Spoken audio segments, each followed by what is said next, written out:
So today I'm going to talk about the startup and how your life, or if you have an idea, how it's so similar to a startup. Okay, first of all, people who have made like groundbreaking inventions have always been startup, and so many people, very many people, uh, very many people ignore startups because they don't see the value of maybe startups, and unless you become lucrative as a startup, nobody will ever trust you. So for you may be having an idea and you don't know maybe how that idea is going to be helpful to you. But if you know your idea and you are the only person who know how you can execute the idea, don't fall in the trap of maybe listening to people that this can't be done, this is impossible, because there are so many there are so many ideas that people take to the grave and wish they could have implemented them, but they can't do that because they fear that maybe if I start doing this and then it fails, then I might become a laughing stock.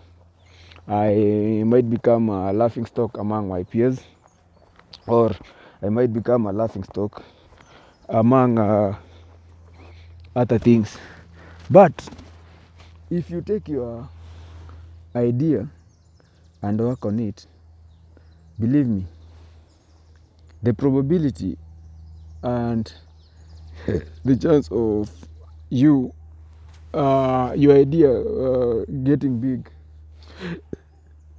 okay, the chance may be minimal, but it won't hurt you if you started, because even if you don't, maybe that idea could be okay. Assuming today people like Elon Musk didn't believe in themselves and didn't start things like SpaceX or Tesla, would we be having an electric car?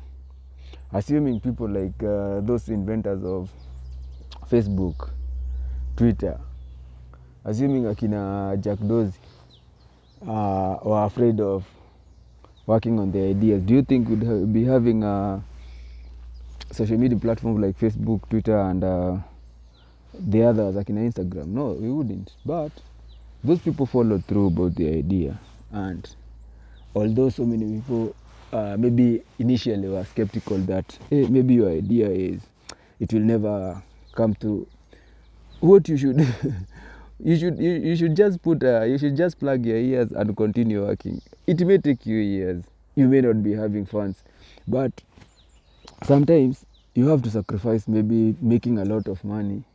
You have to sacrifice maybe the clout and go to your garage, your parents' garage, work on that idea until it becomes fruitful.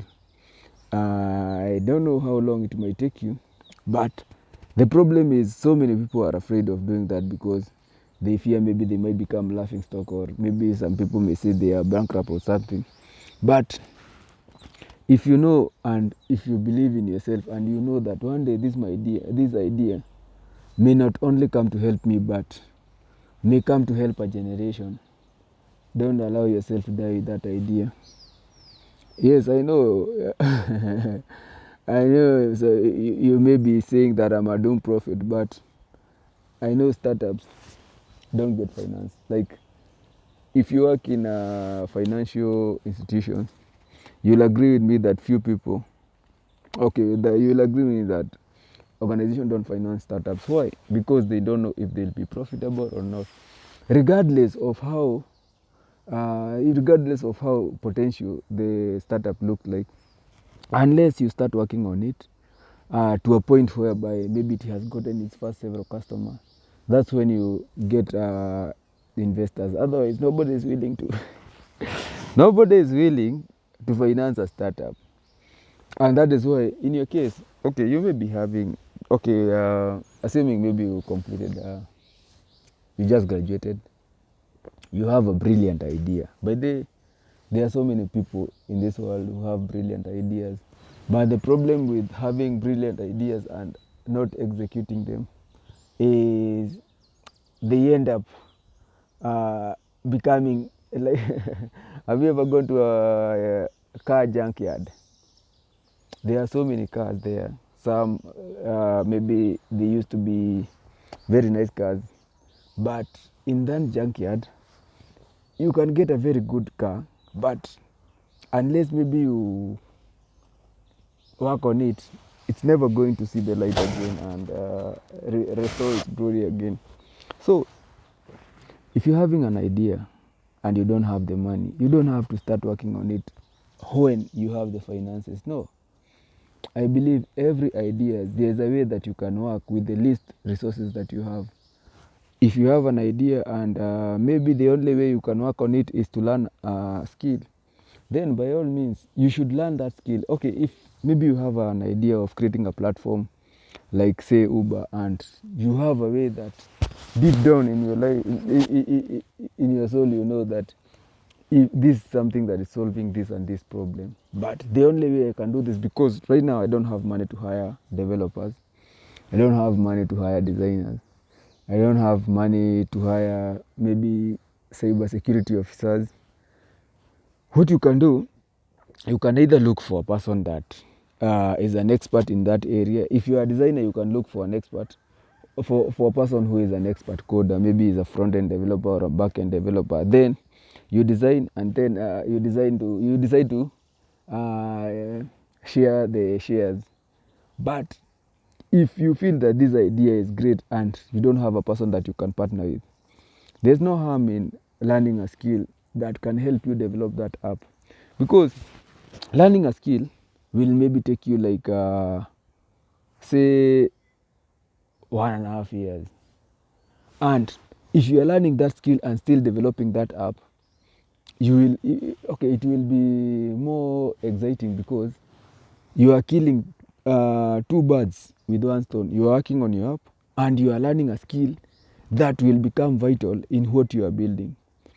So many people so many people maybe fear learning a skill because they don't know. Okay, the mentality that we have is that if you learn a skill, the only way you can manage that skill is if you got employed. What if you didn't get employed, and what if you got that skill and used it in your what if you use that skill to build something that you can be proud of? Imagine a person like Zuckerberg. Okay, maybe that one coder that so many people know about. There's other guys like Uber, the other app owners like Uber guys. Yeah. Oh yeah. The other app owners, like the people who developed Uber, people who develop other applications that everybody is using nowadays, those people had to like spend hours and hours learning to code, and after they learned how to code, they used those skills to develop their apps. They didn't wait for anybody to employ them, because the mentality with most people is that if I'm learning a skill, then this skill has to be important for me to secure a job. Nowadays, what I've realized is I no longer learn a skill if I'm going to maybe secure a job with it. But I find myself learning new skills daily because I use those skills. I use those skills to grow my business. Like so many people don't know that even YouTube is an online business. If you are investing your time creating something like a video, then and that video you expect that after some time it will start making you money.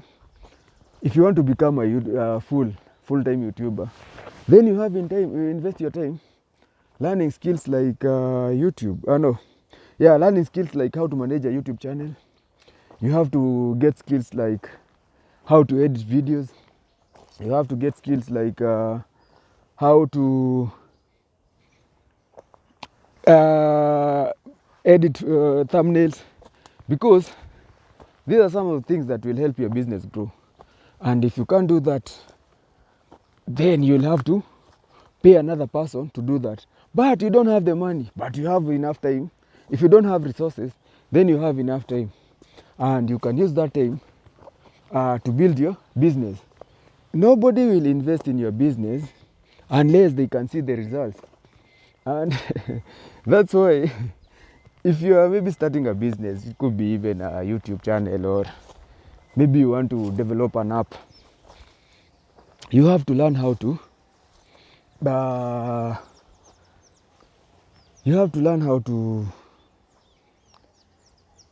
the basic skills of content creation. Like you have to learn how to create nice videos.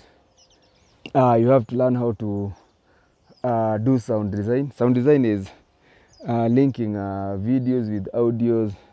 You have to know what do they call the music, vocals. You have to know how to mix sounds, whether it's vocals and instrumentals, and music. So, and that skills, it may take some time. It may take you so much time, but this is something worth it, because once you learn it, you can see those areas. It's called Mulima Q. That area was previously owned by PC Madenge. These are some of the areas that I grew in. So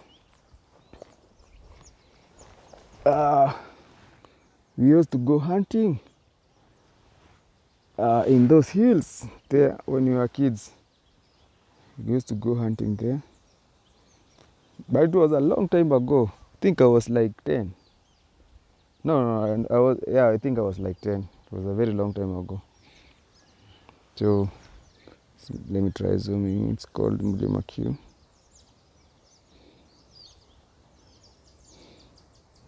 Below that valley there is Solai. So you can see that Mulima there.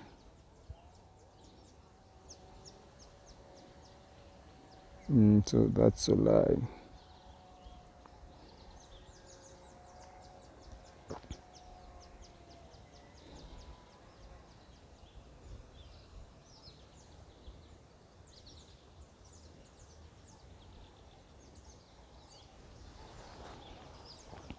Yeah, so as I'm continuing to talk, so don't expect anybody to invest in you.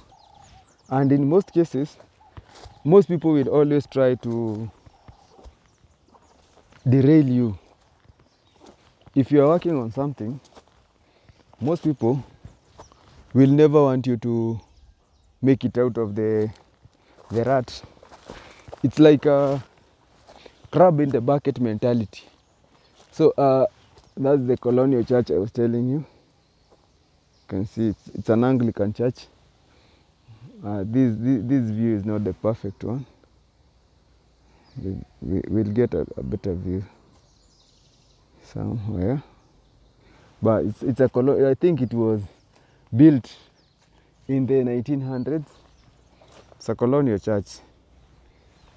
It has been there since our grandfather's age.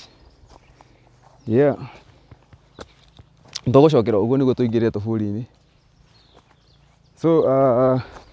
today I decided to come to this place because I was visiting some of my relatives around this area.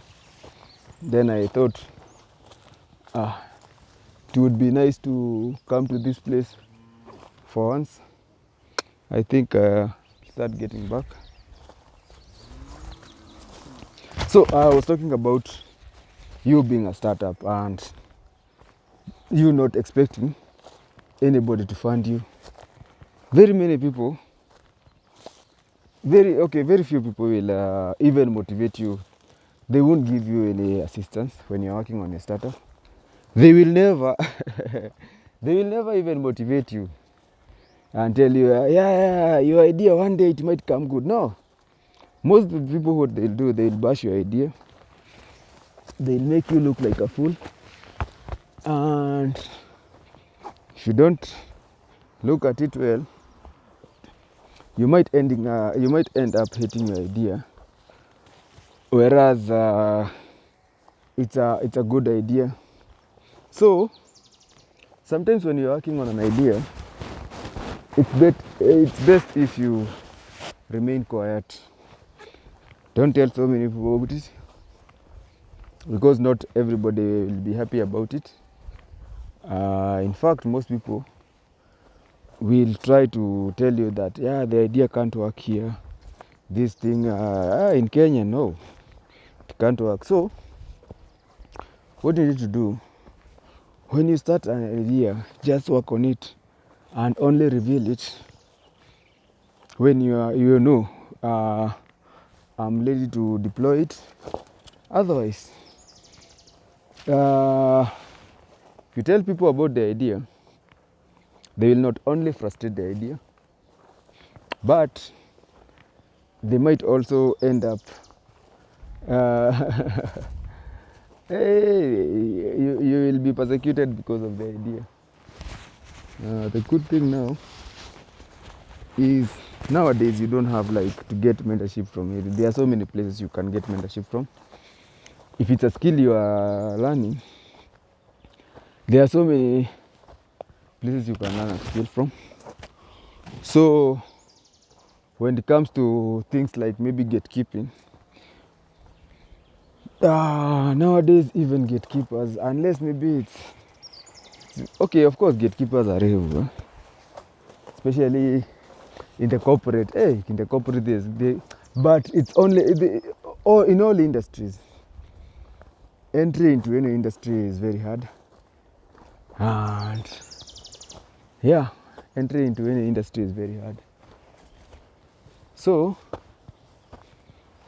this is the Colonial Church. I don't know if they will find a gate. I don't know if we'll find a gate, but either way, I'm going to look for a way how we can get to this compound. Look for a way to get into the compound and take. Okay, been a while since the last time I came through here. This is a place where there's a lot of fun. Menyere matiga guthece umenyere ndugakinye miti ino itagwo kirie ikoragwo imiuru muno ingigutheca. So I wanted to show you a colonial cemetery. I don't know if it's still there. I think it's still there. Don't know where it used to be. It means I'll have to go through. Let me see if they have an area. There used to be some colonial cemeteries.